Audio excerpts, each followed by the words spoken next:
आज का हमारा टॉपिक रहेगा कंडीशनल फॉर्मेटिंग।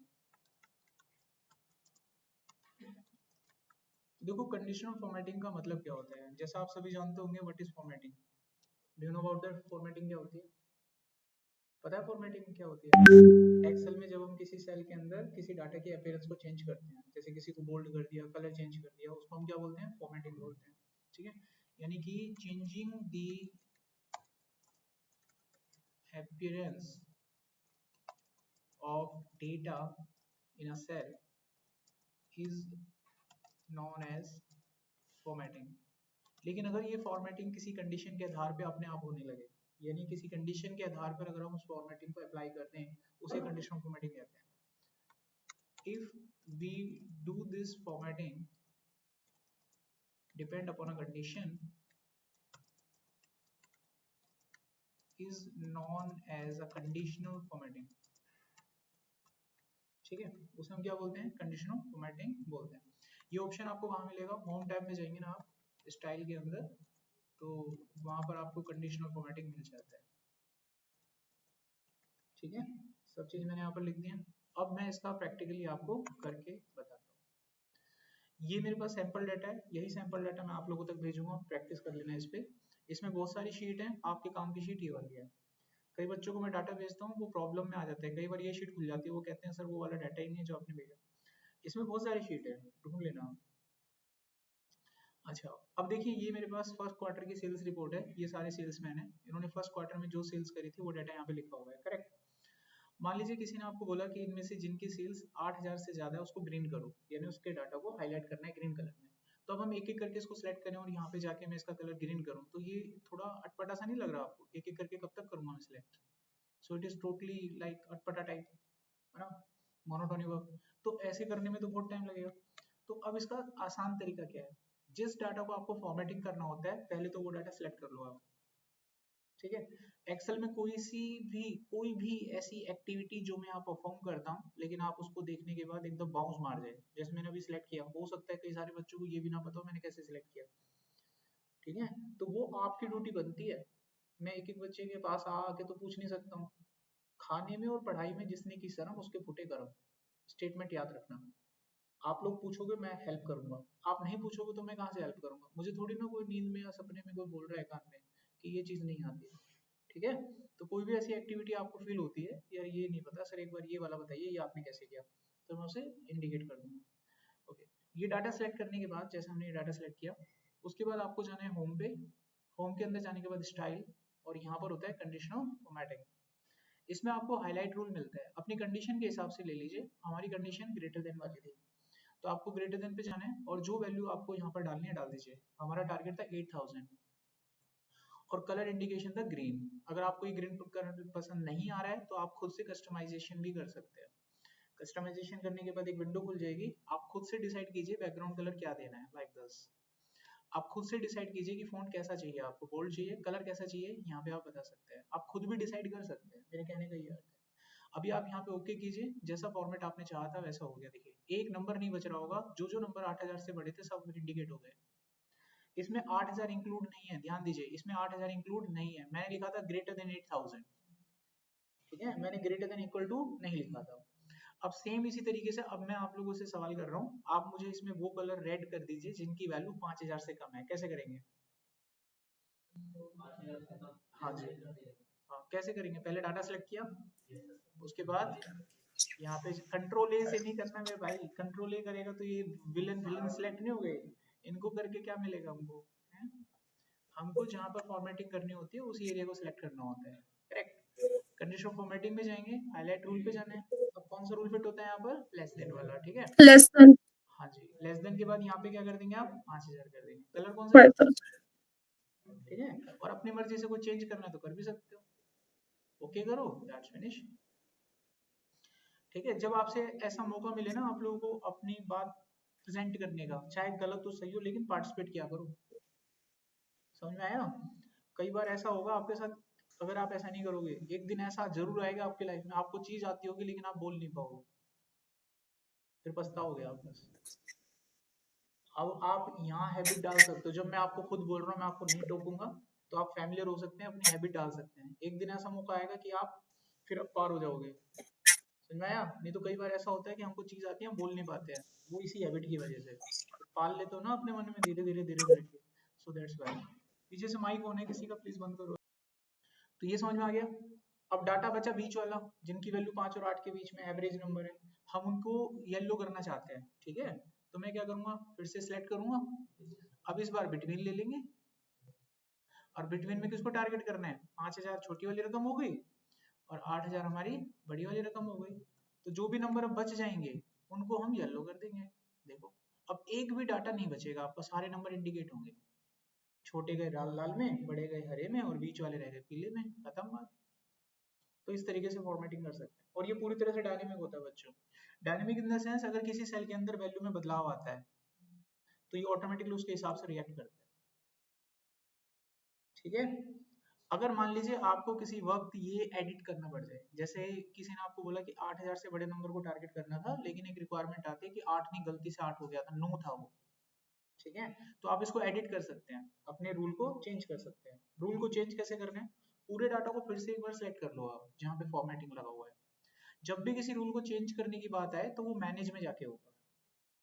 मैनेज में जब आप लोग जाओगे तो यहाँ पर आपको आपके रूल दिखाई देंगे, जो रूल आपको एडिट करना है उसको सिलेक्ट करके आप एडिट कर सकते हैं। अगर कोई पर्टिकुलर रूल आपको डिलीट करने का मन करे तो यहाँ से डिलीट भी कर सकते हैं। अगर आपको नया रूल बनाने का मन करे तो नया बना भी सकते हैं। ठीक है, तो हमें एडिट करना था इसको। अब यहाँ पर सिर्फ वैल्यू पूछे, क्या लिख रहा है, सेल वैल्यू ग्रेटर देन 8000। हमारे केस में 8 की जगह पर क्या आ जाएगा, 9 आ जाएगा। ठीक है, तो हमारे केस में 8 की जगह पर आ जाएगा 9 आ गया। अभी हम ओके करेंगे एंड वी गॉट इट। तो जिनकी वैल्यू 9 से बड़ी है वो इंडिकेट है, अब 8 से बड़ों को छोड़ दिया उसने। कोई सवाल यहाँ तक? अगर आपको ये सारे के सारे रूल खत्म करने हैं, जितने भी रूल आपने लगाए हैं बिल्कुल सारे खत्म करने हैं, तो डायरेक्ट आप जाइए, सिलेक्ट करने की जरूरत नहीं है। यहाँ पर क्लियर रूल मिलता है, यहाँ सेकंड ऑप्शन पढ़ो समझ जाओगे। सब साफ? अब आप खुद से अपने डाटा को अपने अकॉर्डिंग फॉर्मेट कर सकते हो। कोई सवाल किसी का? अब हम यहाँ पर एक सर एक क्वेश्चन सर। अभी हमने यहाँ पर इसको लाल काला पीला किया था ना, लाल पीला और हरा किया था। अब मैं चाहता हूँ ये अपने आप हो जाए। हमने वैल्यू सेट करके मैनुअली करा था, जो बेकार स्कोर था उसको रेड कर दिया था, जो अच्छा स्कोर था ग्रीन कर दिया था, एवरेज को पीला कर दिया था। हम चाहते हैं अपने आप हो जाए, तो कितना अच्छा है। ठीक है, तो कैसे होता है देखो, आप पूरे डाटा को सिलेक्ट कर लो, और इसमें ना कलर स्केलिंग का एक फीचर दिया जाता है। आप ये पहला बटन दबा देना, अपने आप हो जाएगा। अब ये कैसे इंडिकेट करते हैं मैं बताता हूँ। जिनका स्कोर अच्छा है ना वो ग्रीन है, और जिनका स्कोर बिल्कुल बेकार है वो रेड है। इसको समझाने के लिए एक सैंपल डाटा है मेरे पास। ठीक है, अब इसके ऊपर मैं वही सेम चीज लगाऊंगा, आपको समझ में आ जाएगा। देखो, सबसे अच्छा स्कोर कौन सा है, वो ग्रीन आ गया। और सबसे बेकार स्कोर कौन सा है, अच्छा, 2 किसके ज्यादा नजदीक है, 1 के या 10 के, तो उसमें लाल कलर है। और 9 किसके ज्यादा नजदीक है, तो इससे आपको पता लग गया ना। तो इस तरीके से अगर मैं इस बंदे का कभी अप्रेजल करूं कि इसकी सैलरी बढ़ानी चाहिए कि नहीं बढ़ानी चाहिए, तो मेरे को क्या दिख रहा है, ये तो अच्छा बच्चा है, इसमें ग्रीन कलर आ रहा है, तो इसकी सैलरी बढ़नी चाहिए कि नहीं बढ़नी चाहिए। समझ में आ गया? ऐसे निकालते हैं। अब कल को ये बंदा आ जाए मेरे पास, मेरी सैलरी बढ़ाओ, अरे सैलरी बढ़ाओ, डाटा देख लिया हमने इसका, हम कहेंगे जब जाना है जब जा, हम दूसरा हायर कर लेंगे। तुम तो यार, तुम्हें तो हम वैसे ही निकालना चाहते हैं। तो इस तरीके से वो अपने अप्रेजल वगैरह चेकआउट कर लेते हैं। यहाँ तो कोई डाउट किसी का? हमने कुछ नहीं करा, कनेक्ट कनेक्ट कनेक्ट कुछ नहीं करा, डाटा सिलेक्ट करके हमें कुछ नहीं करना, कलर स्केल में जाके बस ये बटन दबाना है, हमें कुछ नहीं करना। तो सर इसने ऑटोमेटिकली ले लिया ना, मतलब हमने इसमें कोई भी वो कंडीशन नहीं दी, जैसे पहले में हमने कंडीशन दी ले लिया, और उसको समझाने के लिए मैंने यहाँ पर एक सैंपल डाटा दे रखा है, समझाने के लिए। इसका इससे कोई वास्ता नहीं है, एक सैंपल डाटा मैंने दिया है ताकि आपको समझ में आ जाए कि कलर कैसे देता है ये। और फिर मैंने आपको एक्सप्लेन भी किया, लेकिन आप लोग बात ही नहीं समझ पाए मेरी। यहाँ समझाया भी तो आपको, जो नंबर सबसे बड़ा है वो ग्रीन आता है, जो नंबर सबसे कम है वो रेड आता है, और जो नंबर जिसके ज्यादा नजदीक होता है उसमें वो कलर मिलता है। अगर समझ में आपको, तो ये यहाँ पर कंप्लीट होता है। ठीक है, ये भी समझ गए। अच्छा, अब एक रूल आता है इसमें टॉप बॉटम का, यानी किसी ने आपको बोल दिया कि जितना भी सेल्स है ना, इसमें टॉप के 10 सेल्स निकालो, उनको ग्रीन करो, टॉप की 10 सेल्स, और जो टॉप और बॉटम की जो 10 सेल है उनको ब्लैक कर दो। तो ये हमारे पास कंडीशन आ गई है। ठीक है, कैसे करेंगे, सिलेक्ट करेंगे हम, फॉर्मेटिंग में जाएंगे, टॉप बॉटम रूल पे, मुझे टॉप 10 आइटम उठाने हैं, परसेंटेज चाहिए, एवरेज चाहिए, सब है। ठीक है, हमें टॉप के आइटम चाहिए 10, तो टॉप के 10 आइटम किस कलर में चाहिए, ग्रीन में चाहिए। ओके करते ही बन गया। ये 10 टॉप के स्कोर हैं। अब मुझे बॉटम के 10 स्कोर चाहिए, जाएंगे डाटा सेट पे, बॉटम वाले रूल को पकड़ेंगे और यहाँ पर नंबर लिखेंगे 10 और इसको कर देंगे रैट। ओके किया, हो गया, ये बॉटम के 10 स्कोर हैं। निकाल सकते हैं ना, परसेंटेज के हिसाब से भी निकाल सकते हो। अभी मैं इसको क्लियर करता हूँ। अब किसी ने बोल दिया कि जो भी बॉटम के 25% लोग हैं, जैसे रिसेशन आता है तो रिसेशन में ऐसे कब तक छांटेंगे, 5-5 हजार आदमी वर्कर काम करते हैं, उनके बहुत सारे केपीआईज होते हैं, तो उनकी केपीआईज को डाटा में डाटा एनालिटिक्स के पास भेजते हैं और उसमें कहते हैं बॉटम के 25% लोगों को निकाल दो। अब निकालेंगे रिपोर्ट में 25%, कितना नंबर चाहिए, 25%। जिन जिन का नाम इसमें आ जाएगा वो भगवान, आ गया ना नाम, तो निकालने का हम एक क्राइटेरिया रख लेंगे, जिसके तीनों लाल हैं निकालो, जिसके 2 लाल हैं पहले उनको निकालो, फिर बाद में जिसका एक आधा है चलो रख लो कोई बात नहीं, ऐसे करके, समझ गए। तो अभी हम इसको क्या करते हैं, यहाँ पर क्लियर करते हैं। Is it clear? Top bottom rule भी आपको पता लग गया, हाईलाइट का आपको पता लग गया। एक रूल होता है बार सिग्नल का, क्या बोलते हैं उसको, बार सिग्नल, प्रोग्रेस बार बोलते हैं। उसको समझाने के लिए मैं एक शीट पे जाता हूँ।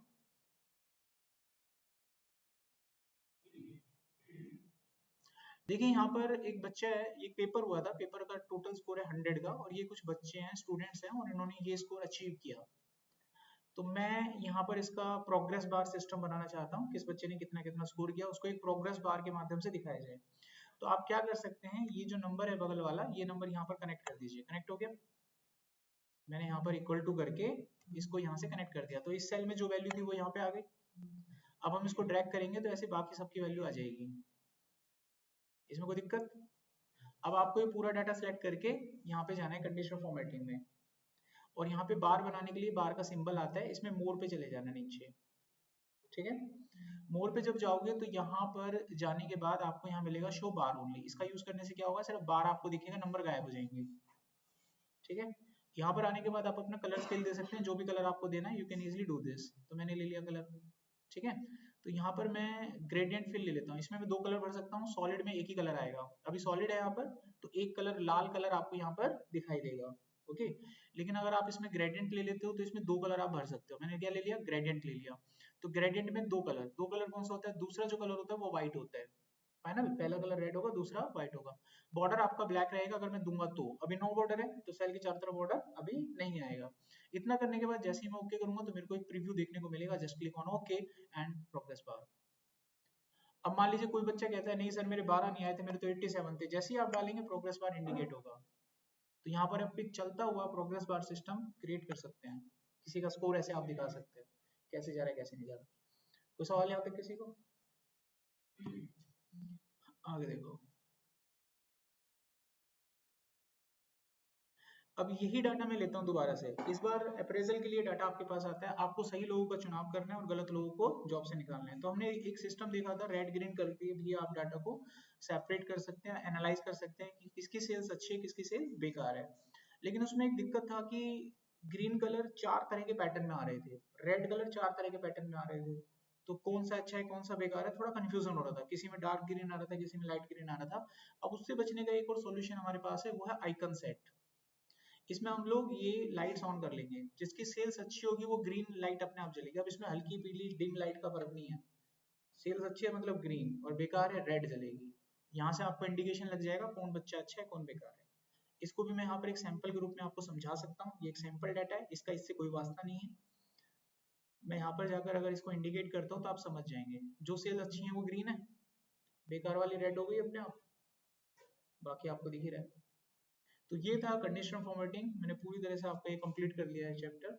अभी किसी का कोई डाउट कोई क्वेश्चन करना है किसी को? So we have done this, ठीक है। कोई नहीं जानता।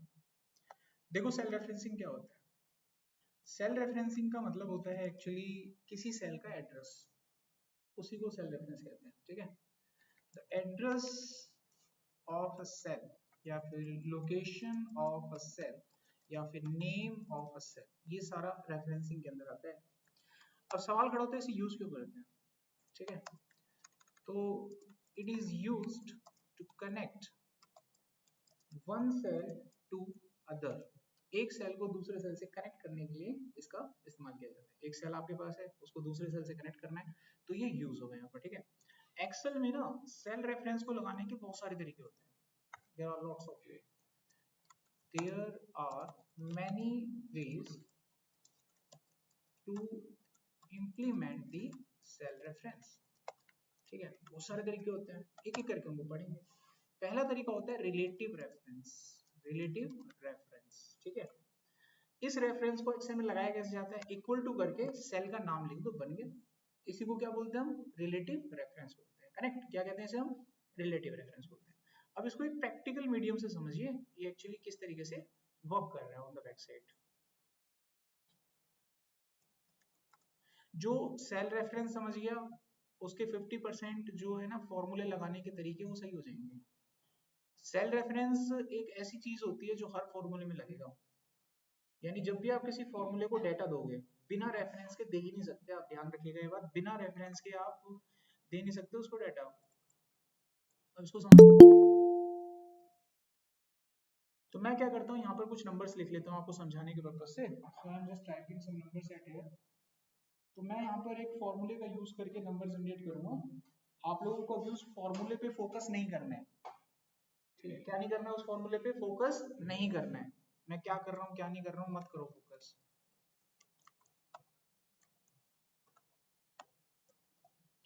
इग्नोर जस्ट, ठीक है, इग्नोर. आप ऐसे नंबर लिख लेना कहीं से.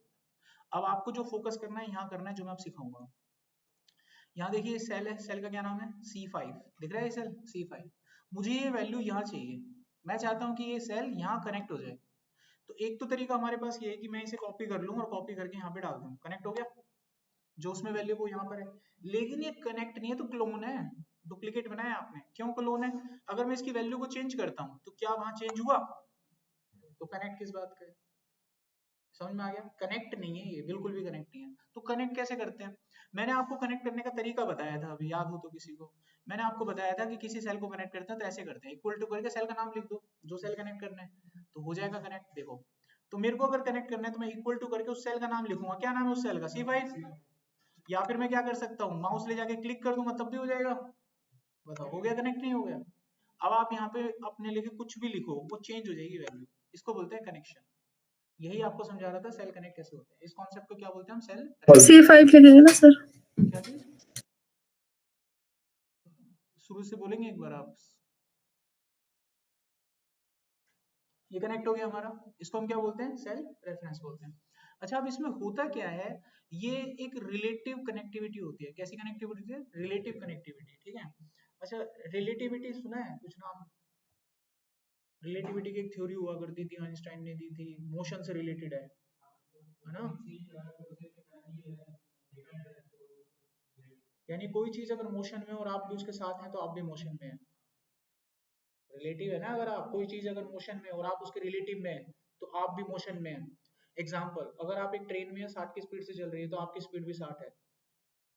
अचानक से जिस स्पीड की ट्रेन में आप बैठे हैं वो स्टैटिक हो जाए, वो फिक्स हो जाए, जीरो पे आ जाए, तुरंत आपको झटका लगेगा और आप कांच तोड़ के आगे निकल जाएंगे, क्योंकि आपकी स्पीड 60 की है. इसीलिए बाइक पर जब आप बैठते हैं, अचानक से ब्रेकर आता है, वो ब्रेक मारता है, आप आगे की तरफ जाते हैं. और जिसकी बाइक की सीट ऊपर रहती है ना, वो तो भाई, समझ में आया बात? इसलिए प्लेन बाइक, क्योंकि वो तेज चलाएगा, तेज चलाएगा, सुपर बाइक होगी, ब्रेक मारेगा, आप नीचे, ड्राइवर बच जाएगा, पैसेंजर गया, पीछे वाला गया. इसलिए वो पीछे पकड़ने के 2 हुक देते हैं, उसको पकड़ के बैठना चाहिए. ठीक है. पीछे देते ना हुक, लाइक दिस.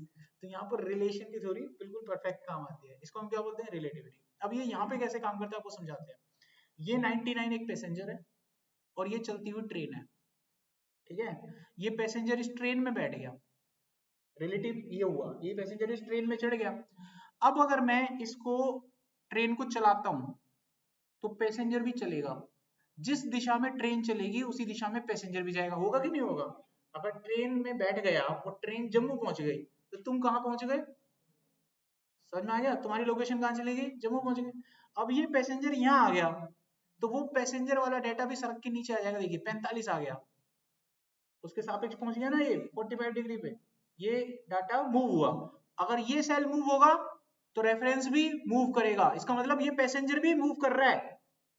ये पैसेंजर, ट्रेन 1 किलोमीटर आगे गई रो में, तो पैसेंजर भी 1 किलोमीटर आगे गया, इसकी पोजीशन चेंज हो गई. कौन सी आ गई? 45. अभी मैं इसको पूरा का पूरा नीचे ले लूंगा, सबकी चेंज हो जाएगी. यही रीजन होता है जो बचपन में हमको पढ़ाया जाता था, एक का निकाल के खींच दो, याद आया, एक का निकाल के ड्रैग कर दो। थोड़ी देर पहले कंडीशन ऑफ फॉर्मेटिंग में भी बताया था, एक डाटा कनेक्ट करके मैंने ड्रैग किया था ना, सबका आ गया था, तो उसके पीछे का जो बैक प्रिंसिपल है वो क्या है, यही वाला है जो मैंने अभी आपको बताया। इसको क्या बोलते हैं हम, रिलेटिव रेफरेंस। क्या बोलते हैं इसको हम, रिलेटिव रेफरेंस बोलते हैं, ठीक है। अभी मैं इसको एक बार फिर करूंगा और आप लोग मेरे को उत्तर बताना अगर समझ में आ गया है तो बताइए उत्तर।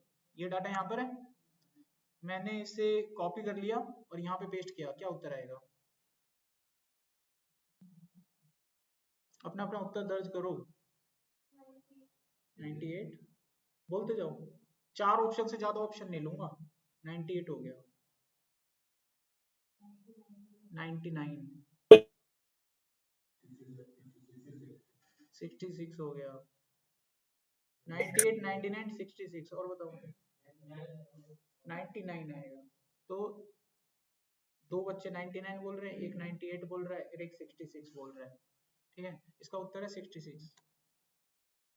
ट्रेन 2 किलोमीटर गई साउथ में, फिर 2 किलोमीटर चलेगी वेस्ट में।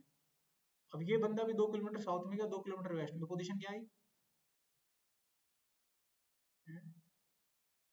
मैं फिर से बोल रहा हूँ, जो भी तुम पढ़ रहे हो वो तुम अपने तरीके से पढ़ रहे हो, रियलिटी वो नहीं है। कल को जो भी पढ़ाया था ना मैंने, तुम्हें लग रहा होगा अपने मन में कि तुम्हें आ गया है। जैसे ही आपको पता कैसे चलता है आपको आ गया है, जब आपसे सवाल पूछे जाएंगे।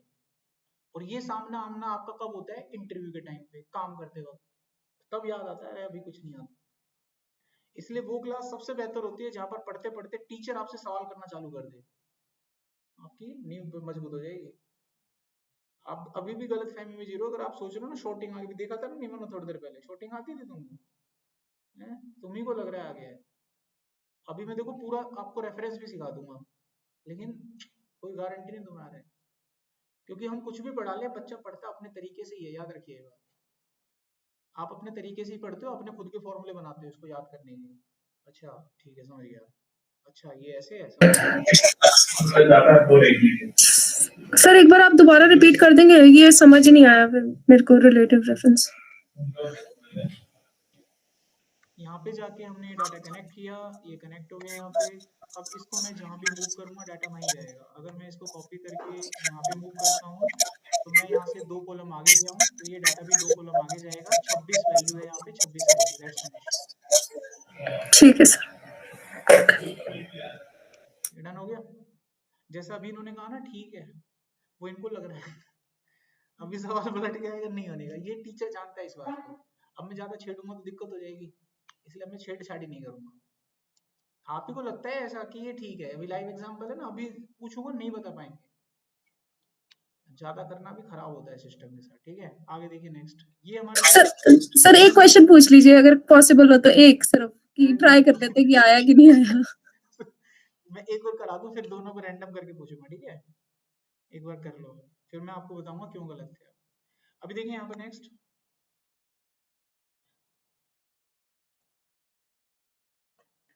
ओके। तो ये रिलेटिव रेफरेंस हमारा कंप्लीट हो गया। सेकंड जो हमारा रेफरेंस आता है उसको बोलते हैं एब्सोल्यूट रेफरेंस। एब्सोल्यूट रेफरेंस क्या होता है, कुछ इस तरीके से होता है, ऐसे उसमें दोनों तरफ डॉलर आ जाता है, ठीक है। इसको एब्सोल्यूट रेफरेंस, इस तरीके से कहीं रेफरेंस देते हो तो सोच लेना ये एब्सोल्यूट होता है। क्या होता है ये, एब्सोल्यूट होता है। तो इसमें होता क्या है कि इसमें एक्चुअली वो पैसेंजर ना ट्रेन में बैठता नहीं है, वो केवल अपने किसी भाई बंधु को छोड़ने जाता है। जैसे लोग बाग जाते हैं ना, आपने बस उसको डिपोर्ट कर दिया, आप ट्रेन में बैठे नहीं है, ट्रेन अगर मूव करेगी तुम थोड़ी ना मूव करोगे, तुम्हारी लोकेशन तो वही रहेगी। तो ये उसमें आता है, देखो कैसे। तो अगला यहाँ पर एक एग्जांपल हम लेते हैं एब्सोल्यूट रेफरेंस का। अब इसको समझिए, मान लो मैंने ये रेफरेंस लिया, ठीक है। अब मैं इसको एब्सोल्यूट कर देता हूँ, शॉर्टकट होता है F4, फंक्शनल की F4, 12 होती है ना फंक्शनल की, उसमें से एक की का नाम है F4, F4 नंबर। तो जब आप उसे दबाएंगे तो लॉक हो जाएगा, ठीक है। मैंने हर तरीके से उसका प्रोनाउंसिएशन कर दिया, गड़बड़ी मत करना, ओके। अभी जैसे आप प्रेस करेंगे ये वैल्यू आ गई, यहाँ पे कनेक्ट हो गया। अब इसको चेक कर लो कनेक्ट है कि नहीं, देखो कुछ भी आप डालेंगे वो कनेक्टेड है, ठीक है। बट ये लॉक हो गया है, मतलब ये मूव नहीं करेगा क्योंकि ये इसमें चढ़ा ही नहीं कभी। अब मैं अपनी ट्रेन को कितना ही चला लूं, ये हिलेगा ही नहीं, 89 का 89 रहेगा, चाहे मैं किसी भी दिशा में चला जाऊं ये चेंज नहीं होगा। समझ में आया? तिरछा जाएं तो भी नहीं होगा चेंज, आप कॉपी करके तिरछा भी जाओगे तो भी चेंज नहीं होगा, कहीं मर्जी चले जाओ। तो इस रेफरेंस को हम क्या बोलते हैं? Absolute reference. अभी बच्चे के सवाल में सवाल आ रहा होगा कि सर इनकी जरूरत क्या है इतना सब कुछ।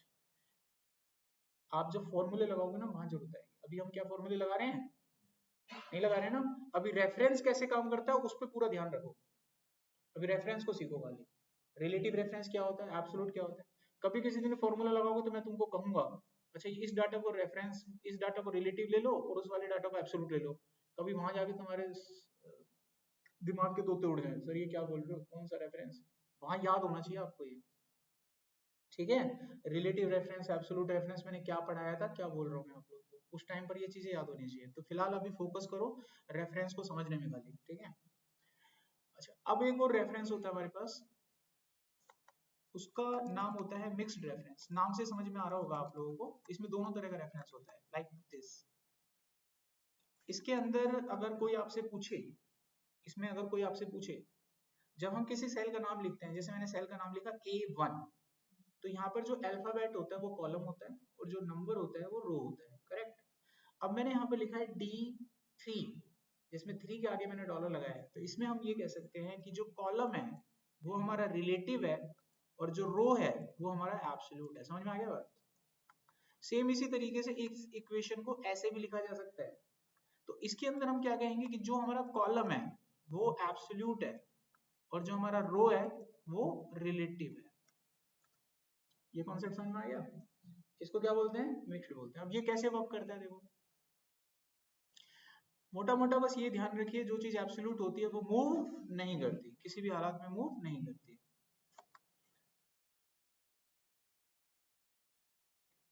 मान लीजिए मैं यहाँ पर ये सेल कनेक्ट करता हूँ, हो गया कनेक्ट। अब इसमें से मैं किसी एक चीज को लॉक करता हूँ, मैंने रो को लॉक किया देख लो, ठीक है। रो को लॉक करने का मतलब है रो की डायरेक्शन क्या होती है? हमेशा ऊपर नीचे। किसी सेल को जब आप ऊपर नीचे करते हो, अगर मैं इसकी डायरेक्शन को ऊपर नीचे कहीं भी करूंगा ये चेंज नहीं होगा। समझ में आ गया? लॉक है, चेंज नहीं होगा। लेकिन कॉलम वाला सेल देखो, कॉलम है ना जो इसमें सी, वो लॉक नहीं है ना, यानी कॉलम की डायरेक्शन में ये चेंज होगा चेंज। इसी को मिक्स रेफरेंस बोलते हैं। अभी रेफरेंस मैंने सारे बता दिया आपको, रिलेटिव, एब्सोल्यूट और मिक्स्ड। अभी किसी का कोई डाउट है?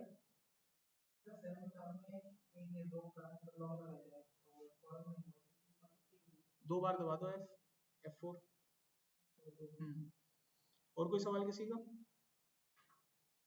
पूछिए अब हम सवाल आप लोगों से। हाँ जी, ऑनलाइन में वो थी ना एक मैडम, कौन थी? अब मैं कोशिश करूंगा कम सवाल आप लोगों से करूं, बस मेरे को तो लेवल चेक करना था आप लोगों का, कर लिया। अब देखो एक और रेफरेंस होता है हमारे पास, उसको हम लोग बोलते हैं 3D रेफरेंस। 3D रेफरेंस में क्या होता है कि अभी तक आप लोगों ने क्या किया था, एक सेल को दूसरे सेल से कनेक्ट किया था। इसमें ये था कि दोनों सेल एक ही शीट पर थे, लेकिन इस बार हम एक सेल को दूसरे से कनेक्ट करेंगे लेकिन दोनों सेल अलग अलग शीट पर होंगे, ठीक है। तो उसे हम 3D रेफरेंस बोलते हैं। इसको देने का तरीका ऐसे होता है, सबसे पहले आप शीट का नाम लिखेंगे, अंदर जाने के लिए एक्सक्लेमेशन, फिर रेफरेंस दे दिया जाएगा। तो ये यूज कब करते हैं? when we connect two cells that are on different sheets, तब इसे यूज करते हैं। अब इसका प्रैक्टिकल डेमो देखते हैं। तो मान लो मैंने एक नया शीट बनाया और यहाँ पे लिख दिया 3D रेफरेंस। मुझे ये वाला सेल कनेक्ट करना है, सेल का नाम याद रखो, क्या नाम है? C5। मुझे ये वैल्यू यहाँ पे चाहिए, तो मैं सबसे पहले उस शीट का नाम लिखूंगा, फिर अंदर जाने के लिए एक्सक्लेमेशन, सेल का नाम लिख देंगे C5, आ गया। अब जो C5 है, C5 कैसा है? रिलेटिव है। C5 तो रिलेटिव है, अगर मैं ड्रैग करूंगा तो बाकी की वैल्यू भी तो आ जाएंगी। रिलेटिव में तो ऐसे ही तो होता है, मैं वहां कोई चेंज करूंगा तो यहाँ पे भी दिखेगा। 89 का मैंने 6 कर दिया तो वहां पे 6 मिलेगा आपको। तो इसको क्या बोलते हैं हम? 3D रेफरेंस बोलते हैं। तो ये टॉपिक आप लोगों को यहाँ पर खत्म हो जाता है।